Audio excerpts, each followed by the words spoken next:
Welcome to the Deep Dive. Okay, so today, July 26th, 2025. It's a pretty monumental day in cinema, actually. It really is. We're talking, of course, about the global release of the Fantastic Four: First Steps. This is it, the official long-awaited debut. Finally, Marvel's first family in the MCU. It feels huge. The anticipation has been just palpable, right? Absolutely. And for this deep dive, that's basically our mission to explore why this film carries so much hype, so much expectation. Okay. We'll look at its journey, which was, incredibly long, often pretty challenging. The unique choices they made this time, how it's being received right now, and of course those post-credit scenes.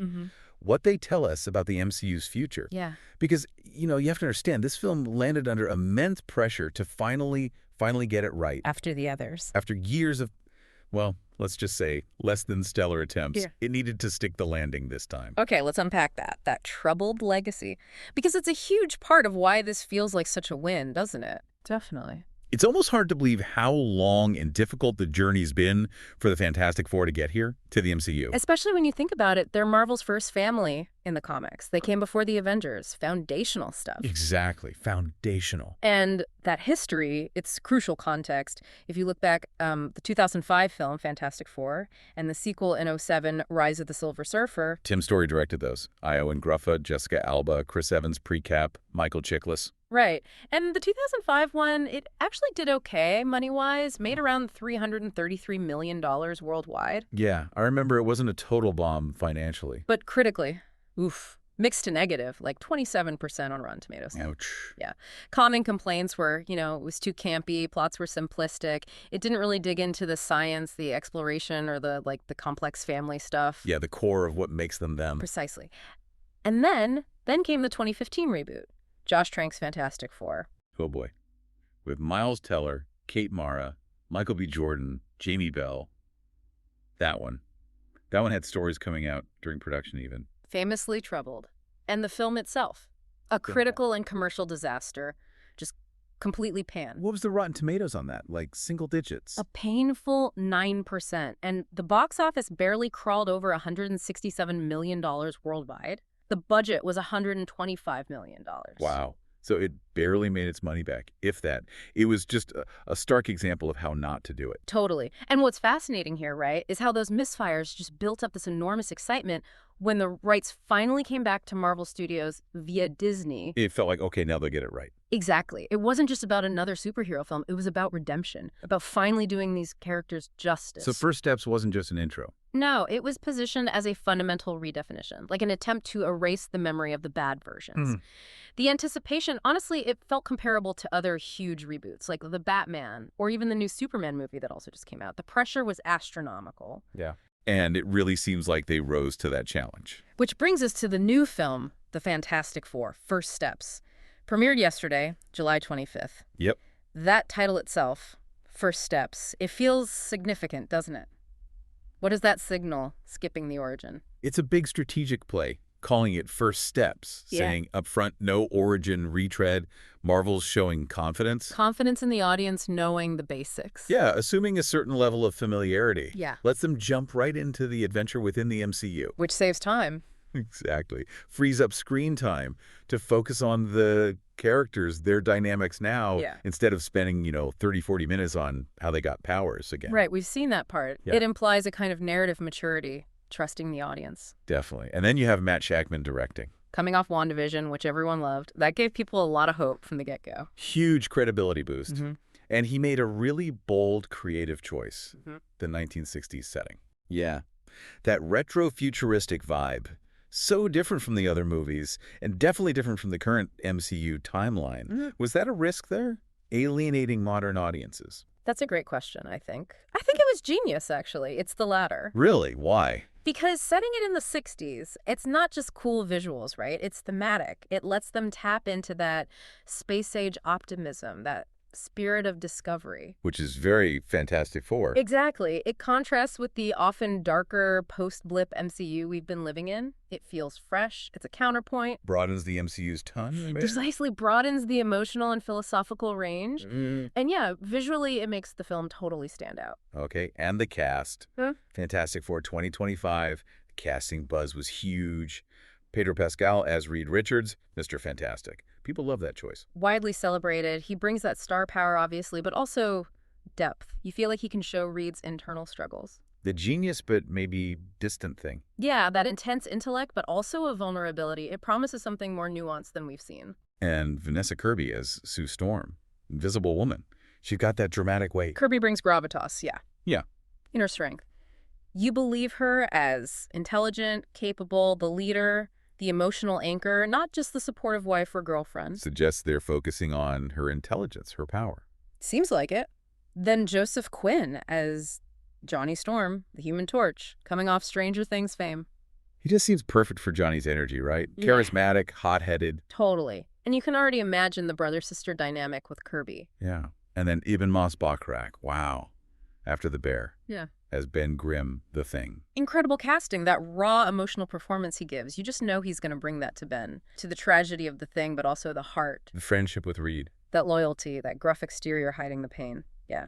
So if you connect the dots, this ensemble, it feels designed to deliver not just action, but crucially, that family dynamic. The core of it all. That's their strength and their weakness, isn't it? They're a family. So you expect themes of discovery, sure, but also transformation, the challenges of suddenly having these powers together as a unit. And it looks like those careful choices really paid off. Let's talk opening weekend. Fantastic Four 2025. Yeah. Just dominated the global box office immediately. Oh, yeah. The early numbers are looking incredibly strong. What did we see from previews? Thursday night previews kicked things off with an estimated $25 million. That right there tells you the fan anticipation was through the roof. Wow. And the projection for the full weekend? Domestic. For the domestic opening weekend, July 25th to 27th, projections are sitting between $115 million and $125 million. Okay, put that in context for us. How does that stack up? It positions it as one of the strongest MCU debuts for a brand new standalone franchise. It's tracking higher than, say, Ant-Man and the Wasp: Quantumania, which did $104 million in 2023. Okay. It's even beating the opening for Man of Steel back in 2013, which was $116.6 million. That's impressive for a property that's had such a rough cinematic past. Absolutely. And globally, the opening weekend total is expected to cross $200 million easily. So a very solid foundation internationally, too. Fantastic news for Marvel. Okay, so the money's rolling in. What about the reviews? How's it landing with critics and audiences? This is where it gets really interesting. The initial wave of Fantastic Four reviews, overwhelmingly positive. Really? Like how positive? On Rotten Tomatoes, get this, it's sitting at an 84% certified fresh right now, based on over 200 reviews. 84. Yeah. That's night and day compared to the others. Completely different league. Critics are really praising the cast chemistry, especially Pascal and Kirby, and also Quinn and Kirby's sibling thing. It feels believable. What else are they liking? The tone, they're calling it refreshing. A good blend of sci-fi adventure, real family drama, and actual humor that lands. Okay. And Shackman's getting a lot of praise for the stylish direction, bringing that whole 60s vibe to life. And other scores. Metacritic. Audiences. Metacritic has it at a generally favorable 72 out of 100 based on about 45 critic reviews so far. Still solid. Very solid. And audiences seem to be loving it too. Early cinema score is an A.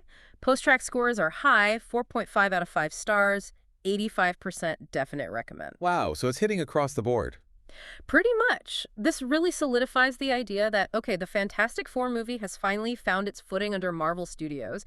They found that blend of classic charm and modern storytelling. It feels like a necessary win for the MCU too, right? Oh, absolutely. This isn't just about fixing the Fantastic Four's reputation. It's foundational. Successfully introducing a family unit, not just another team of individuals, that opens up new storytelling avenues for Marvel. Exploring different themes. Yeah, like inherited responsibility, internal family conflict, shared purpose. Yeah. It's different from how the Avengers operate. This success proves you can take established characters, frame them differently, like this 60s setting, and unlock fresh drama. Okay, speaking of setting things up, we have to talk post-credits. The Marvel tradition continues. Always gotta stay for the credit. And we know First Steps has 2 scenes. Fans were buzzing. What did we get in the first one? Okay, the first scene, mid-credits.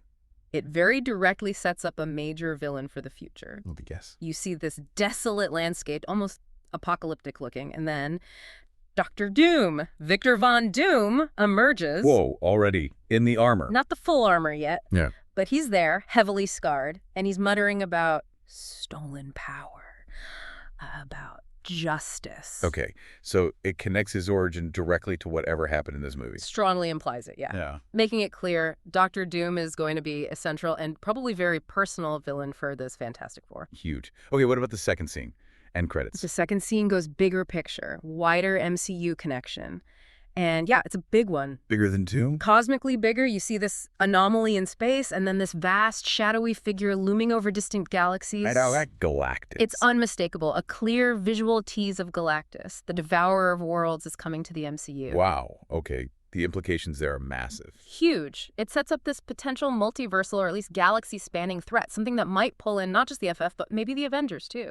Hints of those future, huge cosmic events. Maybe something like Avengers, Doomsday, people have speculated about. Exactly. It puts those kinds of stakes on the table. Yeah. What's fascinating is how these two scenes, boom, right away, confirm two of Marvel's absolute biggest, most iconic villains. Doom and Galactus. Yeah. In the first movie's credits. Yeah, it guarantees the FF's future adventures are going to be on a grand cosmic scale.